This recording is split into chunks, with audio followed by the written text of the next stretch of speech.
Hi everybody, welcome back to Angie and Jason's Adventure and Food Network. Okay, today we're going to make a beet juice. So, Yeah, we're gonna make beet juice. It's got beets, carrots, oranges, and lemons, and apples, and ginger. and last but not least, turmeric. That's what turmeric fruit looks like on the outside. On the inside, kind of like a carrot. In the Philippines, the turmeric we call like yellow ginger. Even though it's orange? Okay. So, we bought these ingredients at Costco and Walmart. I think it's about $25 for this double batch that we're making today. So there's gonna be 6 beets, about 10 apples, about 12 carrots, about 10 inches of ginger, and the same amount of turmeric, a couple of oranges, and a couple of lemons. So we need to cut up the carrots and apples. All the ingredients we need to cut it half or quarter, or whichever make your juice fits. Make it fits, right. And you take the peel off of the orange, but not off of the lemon. We're gonna leave the lemon peel on there. But yeah, everything has to fit through the little tube on the juicer, and that's right there.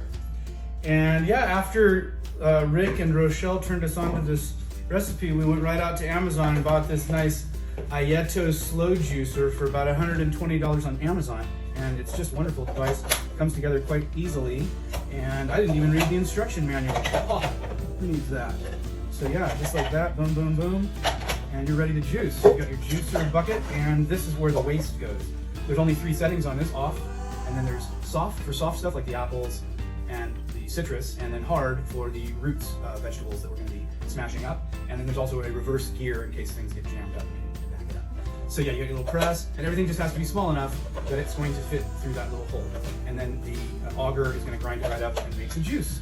So you take your apples and you make sure you get these seeds and get that out of there. You take the ends off the carrots, peel the orange, and that's about all of the prep that you need to do. You do not need to peel the beets or the apples or the ginger or the turmeric. Just cut it up small enough so that it'll fit into the machine. Yeah, I almost forgot. This is the finished product. It is well, it's not quite blood, but it's dark juice, and it's really delicious and spicy and sweet. Love it. And very energizing.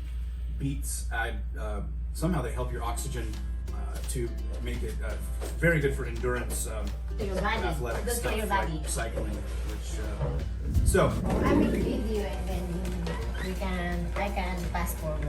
cut the apples up a little smaller. So you remove the seed from the apple. So seed is not allowed for the juice. It's not good for you. It might grow instead of time.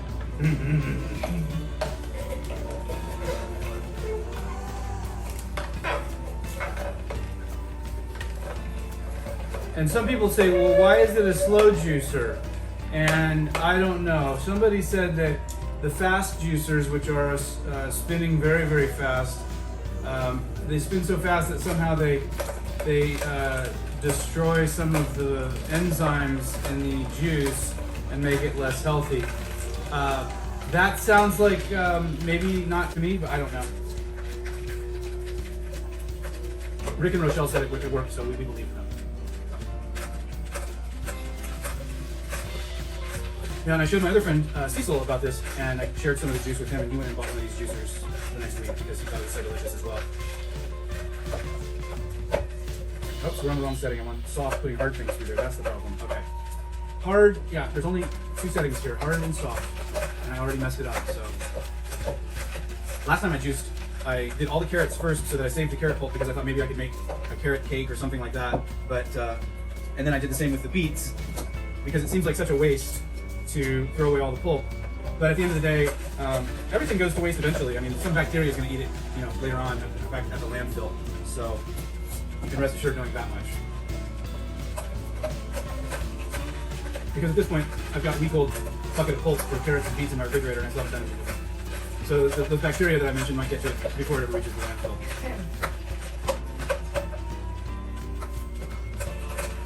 This is going to be like a 2-hour movie. because a slow juicer is not fast. Yeah, that's why it's called It's in the slow. name, yeah, slow. So there. Some juicer went by fast, but this one is slow. Oh, and an important trick that Rick and Rochelle shared with us with this juicer is that you want to alternate your soft and hard ingredients in order to keep the little screen from getting plugged up. The soft ingredients will plug up the little cylindrical screen in there. So you want to run a bunch of soft ingredients through, like oranges, here we go, oranges. And then after you've run apples and oranges through, and the screen starts to get plugged up, then you can run some hard ingredients through, and it will clear that screen, so you don't have to disassemble the thing halfway through your juicing session and clean that screen off. So this juicer is very easy to clean. There's a little brush that it comes with, which you really only need when you're cleaning the screen, the cylindrical screen in there, and otherwise, just wash it off with water and a little soap. Cleans up in 5 minutes or something like that. All right, so there's a bunch of soft stuff. We're going to switch it to hard. Turbine's going to turn a little faster. We're going to put some hard stuff through here. Pretty soon, we're going to need to transfer this juice into another container because we're getting full. Oh, here's another container right here. So here's the unwanted The juice. waste product. The waste product for the. Oh, you want me to put this one here? Sure, thank you. So we'll just put the juice in here for now. There we go. See, separate the. Back to juicing, and they're doing hard. So we've got a dozen of these little half-pint mason jars. I'm not sure what size that is, but we've got a dozen of those. And so today I was going to try and get a calculation of how much it costs per mason jar, so that if I wanted to, sell this to friends at cost, I would know what my raw ingredients cost was. Not counting the 120 bucks for this juicer. So we're going to try and make that calculation based on the raw ingredients that I already said was $25 for the beets, carrots, and everything else. And so a little simple math will get us to some rough estimate of the cost per jar. Ay, Okay, almost. That was just a little too much. Are we still filming? yeah. Okay. So yeah, I'm just putting it in the picture so that it's easy to pour. And now that I've got it in the picture, I can fill up all these jars. Okay. And this is not going to be homogeneous. It's going to separate. So you want to go and pour this quickly so that the mixture does not separate on you.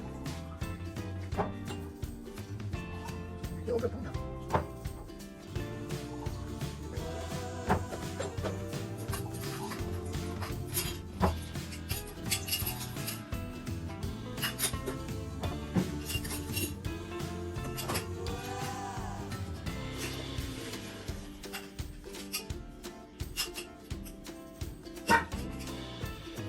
Well, I'm not sure. It looks like we're going to have just about exactly 12 jars for our little double batch.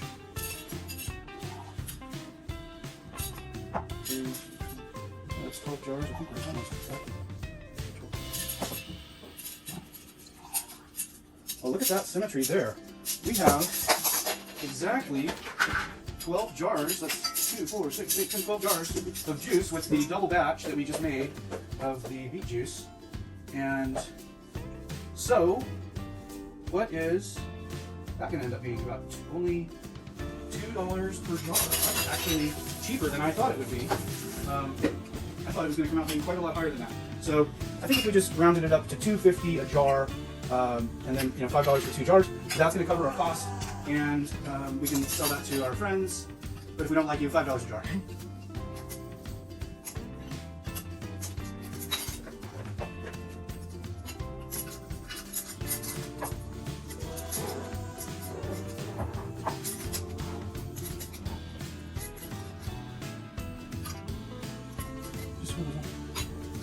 One more round, too.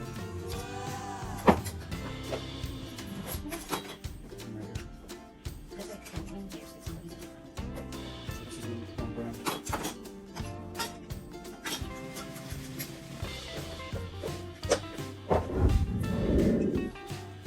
All right, easy peasy lemon squeezy. Here we go.